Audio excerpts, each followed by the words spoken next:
Let's see, an IBM PC system for $1089, an Apple IIe Pro system for $995. These are not clones I'm looking at, these are used computers. With more and more people buying second computers and upgrading to better computers, there's a growing market for used computers. You can certainly save money buying a used computer, but how risky is it? That's what we'll find out today as we take a look at second-hand computers on this edition of the Computer Chronicles.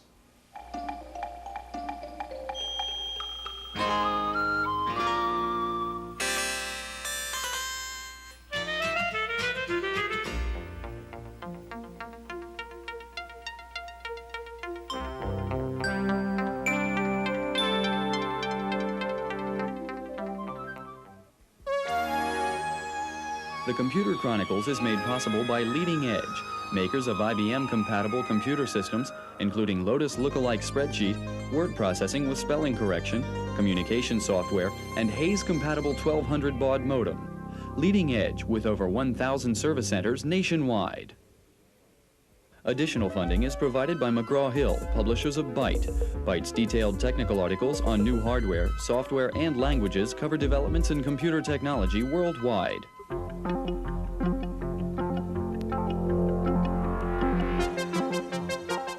Welcome to the Computer Chronicles. I'm Stewart Cheifet, and this is Gary Kildall. Gary, I'm looking in the classifieds here for a used computer. Here's a guy selling an IBM PC XT 1983 vintage. He wants $24.95 for the system. I'm going to check my brown book here, which is like the blue book for cars. Says should be worth $23.80, so maybe it's too much. I should give him about $2,000, maybe offer that. Gary, how nervous should I be about buying a used computer like Stuart, this? I think I'd be a little more nervous about buying a new one. Why is that? Well, what is it? 2 years ago, the PCAT came out at 6 megahertz. Now they're 8 megahertz. 16 megahertz and so forth. Even the new 386 processor, starting out at 16 megahertz with a promise of 24. So it's hard to tell what's coming up. Maybe you're better off buying a used one. Okay, well, if you're interested in buying a used computer, we'll show you how to find one. We'll show you how to check out that used computer before you buy it. And if you're interested in selling your computer, we'll give you some advice on that too. Now, one way to buy or sell a used computer is to go to a computer swap meet. We went to one, and here's what we found out. If you like bargain hunting, you'll enjoy computer swap meets. They're notable for their eclectic mixture of merchandise, new and used, from printer ribbons to complete systems. But in spite of their homegrown appearance, swap meets are shaped by the volatile computer market, and dropping prices are shifting the balance between new and used gear. Yes, I would say about 90% of the people here sell new equipment as opposed to 10% selling used equipment. 3 years ago, we had many more used equipment sellers, and as the prices started to drop, the used people started gradually switching over to maybe some of the lower-end new equipment, and now it's gone full circle and it's mostly new equipment. The changing fortunes of hardware manufacturers left a lot of early computer owners out in the cold without any software or support. For those orphaned users, computer trade fairs and swap meets are one way to find help. They find this to be a very valuable place to find software for those computers. We have in this show today 3 wholesale software dealers who buy out-of-date inventory and bring it to the shows to sell. So they might have several thousand pieces of obscure software. As for the individual vendor of used equipment, swap meets are an opportunity to present even a small collection of gear to a large group of customers. For them to see 4,000 to 5,000 people who are looking to buy a product in one day is quite an advantage to them as to what they might be able to see in their store, maybe a couple of hundred people. Also, it's a good place to get rid of inventory that they want to close out prices on. Even with the shift in sales created by dropping computer prices, brokers estimate that up to 40% of the installed base will be resold in the next 2 years. As more people buy computers, more used computers become available.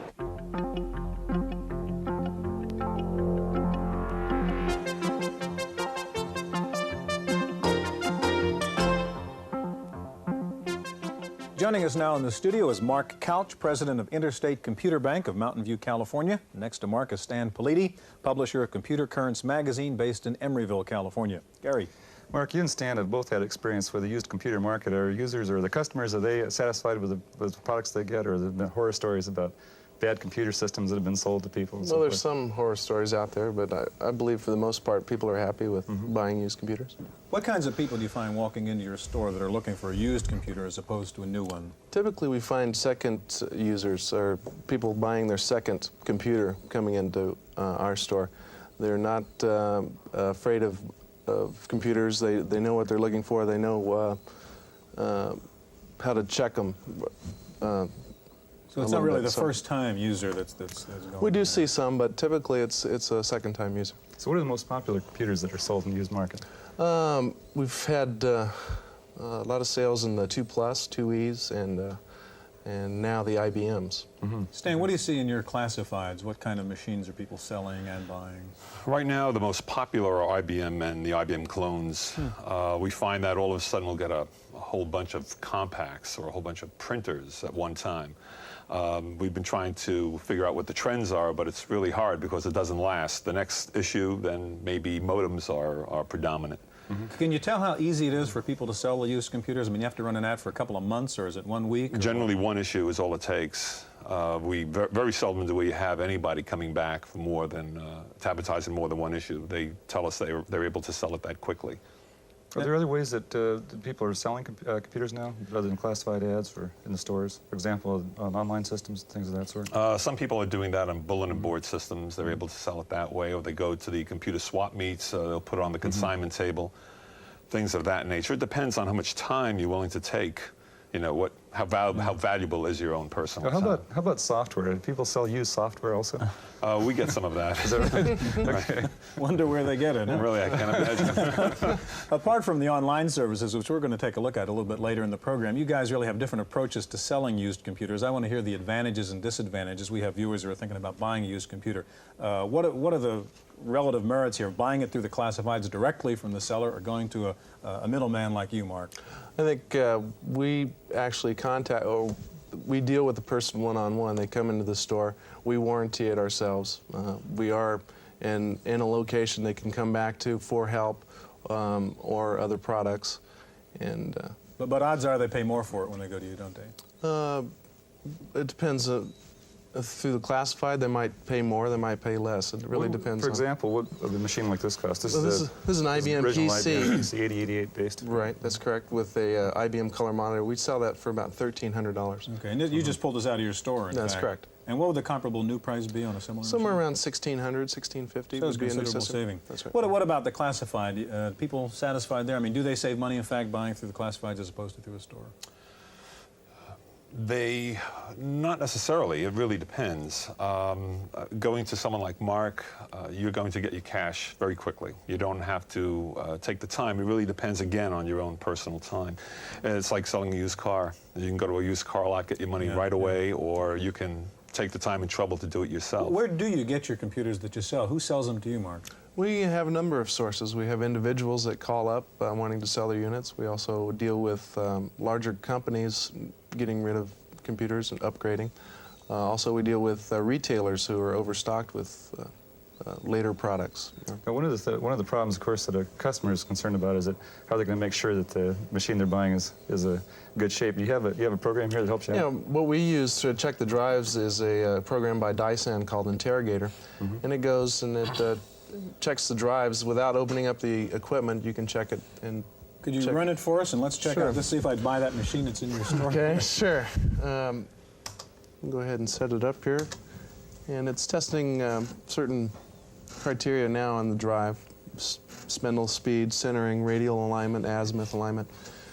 And if all the letters stay white, you know those are good. Right. Are you testing drive A right now? That drive A, and it comes up and says drive has passed all tests. And we can go to B and do the same thing, changing the disk here. I take it the drives might be one of the more vulnerable parts of the machine, right? Since it's got yes, mechanics it's the in there. mechanical part of the system.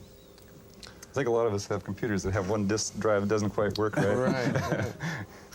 Always copy on your We see compatible something drive. other than white here. Okay. These are out of spec, so they show up in green, and it tells you at the end of the test that the drive has failed. Now, I take it if somebody walks into your store, they can run this disk and sort of check out the drive. We do it before we buy any of this equipment. We make sure that it works when we sell it. So. Are there any other checks that a customer should go through? Or? Sure, there's, when you boot it up, it'll check the memory test by itself, so you want to make sure that it does boot up and it does read the DOS disk. Can we do a RAM check? I think you have a routine you can Sure. run here that will check the RAM in that Sure. machine. Sure, what I can do is reach back and... Yeah, go ahead. While you're doing that, Stan, let me ask you again, what machines are the hardest to sell, you think? I mean, what are the dogs that people have problems selling on the market? Probably the old S100s, the old plain vanilla CPM machines that nobody really wants anymore. No offense. No offense, Gary. We're finding that people are selling not to get rid of their machine and get out of computing. They're really selling their machines to upgrade to a better system. Is there much of a used market for the lower cost machines? I mean, people selling Commodores or Ataris or... We don't get too many of those. We also find that a lot of people are giving their machines away to nonprofit groups and taking the tax deduction on it. In fact, we have a lot more people advertising computer currency, a lot of nonprofit groups looking for donations.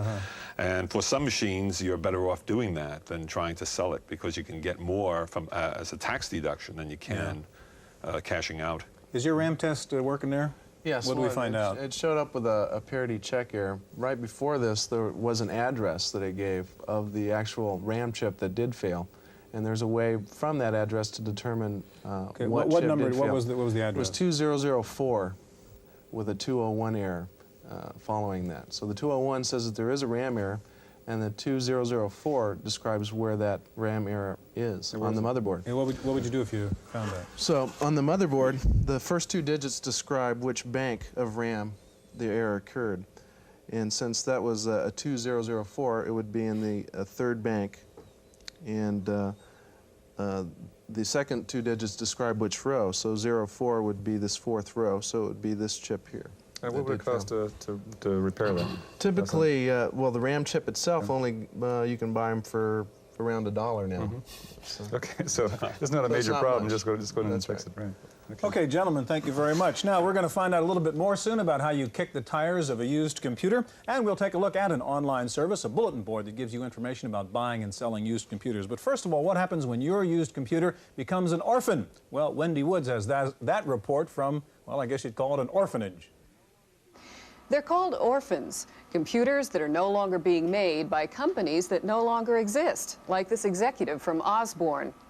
If it breaks down, you'd better know how to fix it yourself or know somebody else who can do it. Or join a users group. This is the San Mateo, California affiliation of FOG, or First Osborne Group, which has 135 U.S. and 22 foreign chapters. Each month, members gather to hear speakers, make their own copies of public domain software, exchange information, and get help. This modem should work on other CCAM machines, shouldn't it? Best of all, users groups offer support with software and hardware that often cannot be found anywhere else. In this group, 2 of the members have their own businesses repairing Osbornes, and they bring their tools to the meeting. I know when I started, I got all my questions answered within the first couple of meetings. Then I came back with another round of questions. And after a while, you start answering questions and you pay back what was given to you. More than 250,000 Osborne computers were sold before the company went bankrupt in 1983. Since then, the users groups have kept the machine alive. It's just because the companies went out of business, it doesn't mean their products aren't still out there and doing a good job. I use mine sometimes 12 hours a day, 7 days a week, and in the 6 years, it's never given me any trouble. So I'll keep it until it dies. For the Computer Chronicles, I'm Wendy Woods.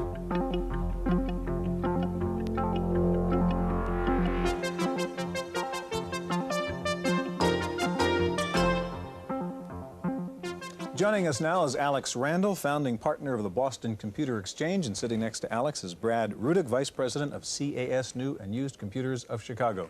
Alex, we've seen 2 examples of how to sell computers at the computer store and also with classified ads. Now, you have another alternative also, right? We approach it differently. We're an online service. We're available all over the world, and people can log on to our database and find out what equipment's available for sales. We can do a search right here online where it is as though we've just called up the service, and it's now coming back and saying, saying, do we want to search? We want to do a search.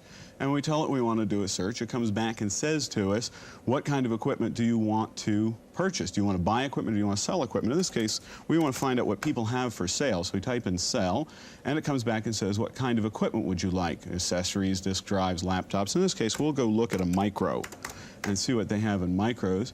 And it says these are some of the makers that we are selling. And in this case, from the list of possible choices, let's choose IBM and go see whether they have any equipment here. It asks us what kind of model. Let's say AT. And of course, we could have said PC or XT. At this point, it says what is the highest price you'd be willing to pay if you were buying, what's the lowest price you're willing to take if you were selling. So let's just see whether there's some IBM ATs there under $5,000. And then it says, you've completed an entry, and it starts processing that information. It does a search. Turns out there's 7 of them listed here, and it says, which one would you like to look at? So we come back, and here is an IBM AT for sale. It was listed in the middle of the summer. It's got 512K, a 20 meg hard disk, a Pro printer, a color monitor, DOS 3.1. It's 10 months old, and it's available for $3,400. And we could go ahead then and look at another one, and it would come back and say this other machine listed on another date. It's an IBM AT68 model with 256K, 1.2 meg drive, has no software. He's willing to accept $2,700 for it. So this way somebody can log onto the service and see what's available. This brings up a good point. With the current IBM PC clones coming at a fairly low price, what does that do to the used computer market? Well, the used computer market always stays just a little bit under whatever the current IBM prices are. So when IBM announces a drop, the whole used computer market drops by a few.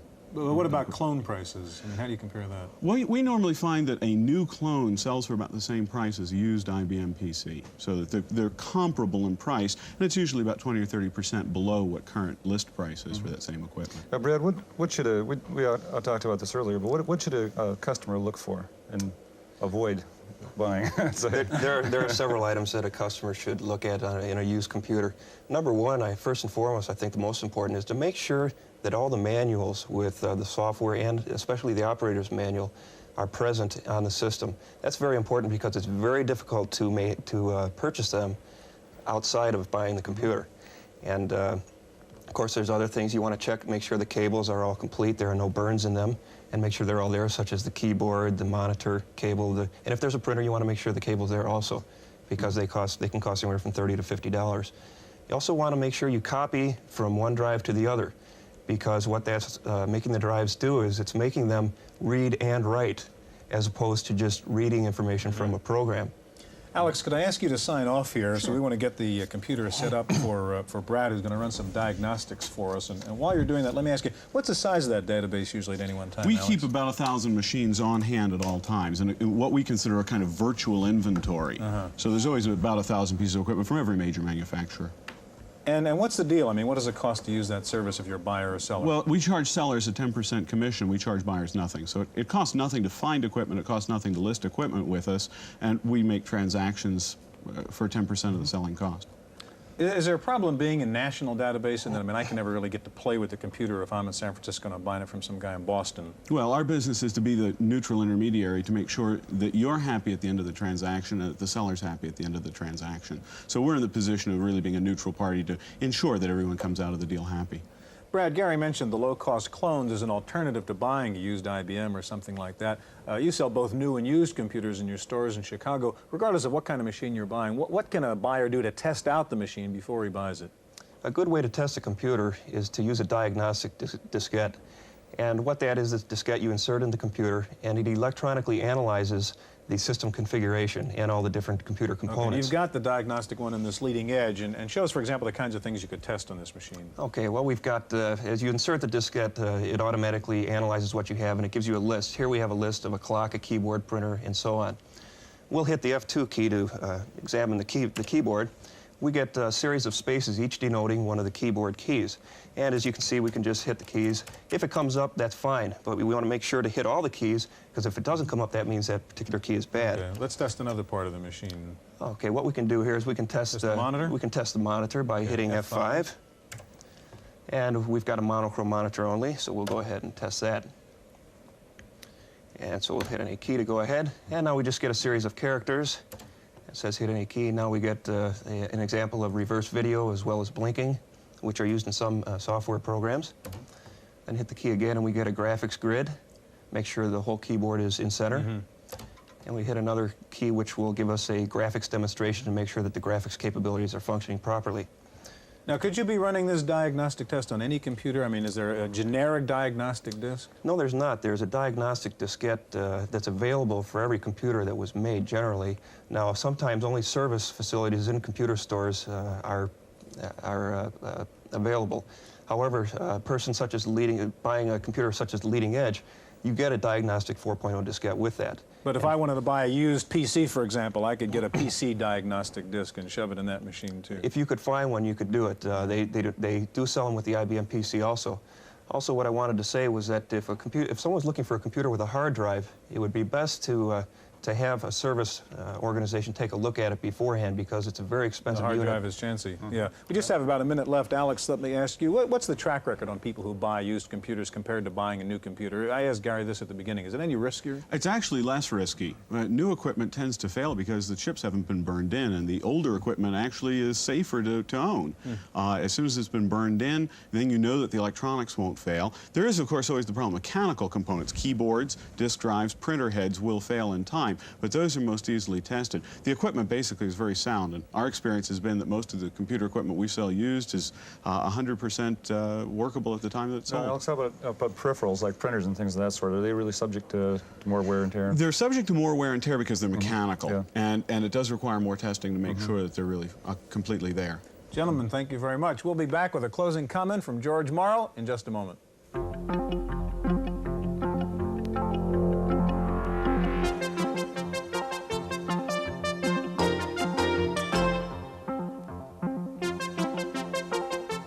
We've got George Morrow here with us. George, we've heard a lot of people during the last half hour say that it's almost better to buy a used computer than to buy a new computer. Do you buy that? No, I don't.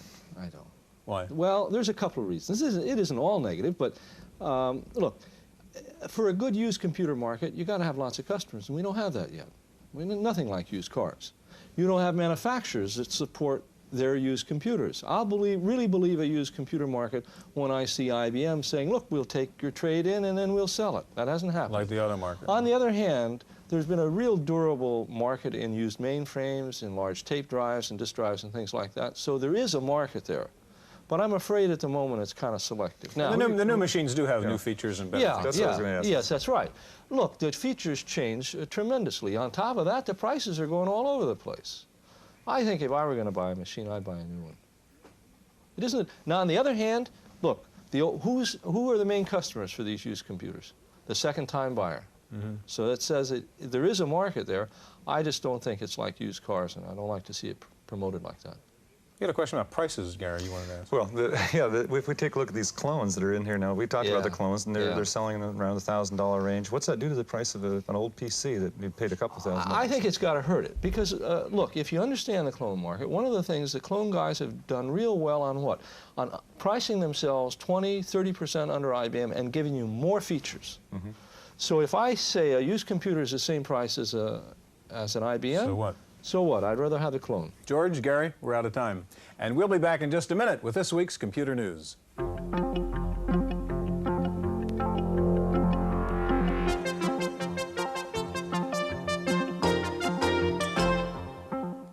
In the Random Access file this week, if you're looking for a new Apple IIgs, you may not find many on dealer shelves. Apple reportedly is having problems with the custom chips and will not be able to meet its goal of getting quantities of the IIgs to market before Christmas. There are also reports of problems with the operating system. No problems for fiscal '86 at Apple, though. Apple this week reported net income up over 150% over last year and earnings per share up more than 140%.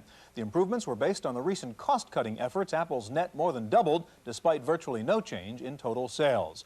The news not so good at IBM, where Big Blue just reported a 27% drop in third quarter earnings. This time, IBM says weak overseas sales are the culprit, adding to the problems of low capital spending in the U.S. A major court victory this week for software publishers. A federal judge has ruled in favor of Broderbund in a suit against Unison World. Broderbund sued Unison World, claiming its Printmaster software was a copyright violation of Broderbund's print shop. The court ruled that a software copyright is infringed if the look, sequence, and structure of existing software is copied. This is the first time that copyright protection has been extended to the audio-visual user interface of non-game software.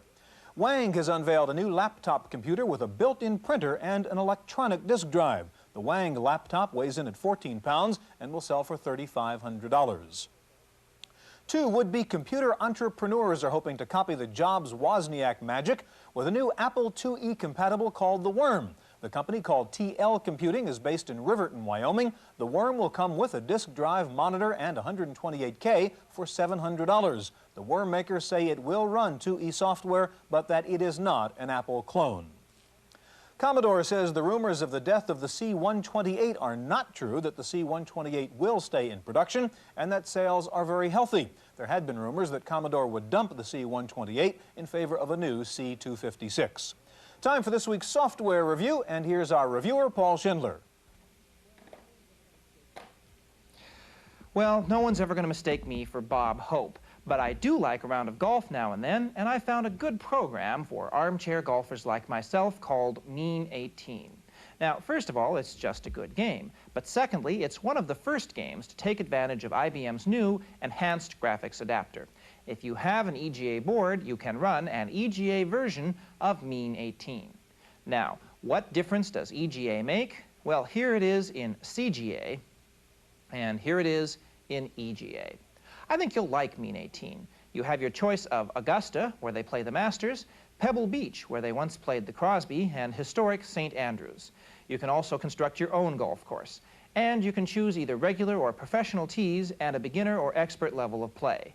Beginners get some help in hitting the ball, an act which, in Mean 18, takes a good deal of coordination.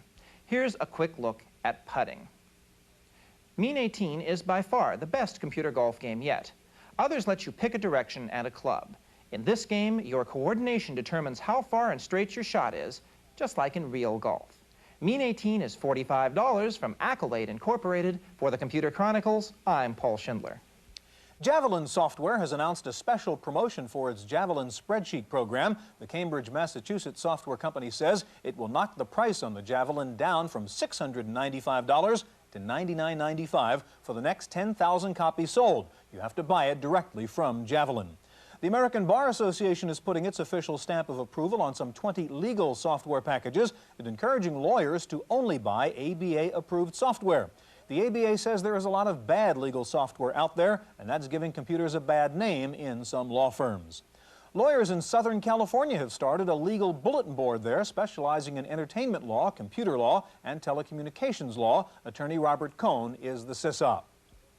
This may sound revolting, but scientists at Portsmouth Polytechnic Institute in England are studying the cockroach as they design a new six-legged robot. The researchers say the lowly cockroach has an extremely sophisticated system of mini brains that run each of its legs. They say it's the best model they've found for developing a legged robot to travel over uneven terrain. Finally, computers have come to the aid of Christopher Columbus, or at least the researchers trying to figure out where he is really buried. 4 cities claim to have the remains of Columbus: Genoa, Italy; Havana, Cuba; Santo Domingo in the Dominican Republic; and Seville, Spain. A California anthropologist is using computers to study the strontium isotopes and the mitochondrial DNA in the various corpses' teeth to discover where the real Columbus was laid to rest. That's it for this week's Chronicles. We'll see you next time. The Computer Chronicles is made possible by Leading Edge, makers of IBM-compatible computer systems, including Lotus Lookalike Spreadsheet, word processing with spelling correction, communication software, and Hayes-compatible 1200 baud modem. Leading Edge, with over 1,000 service centers nationwide.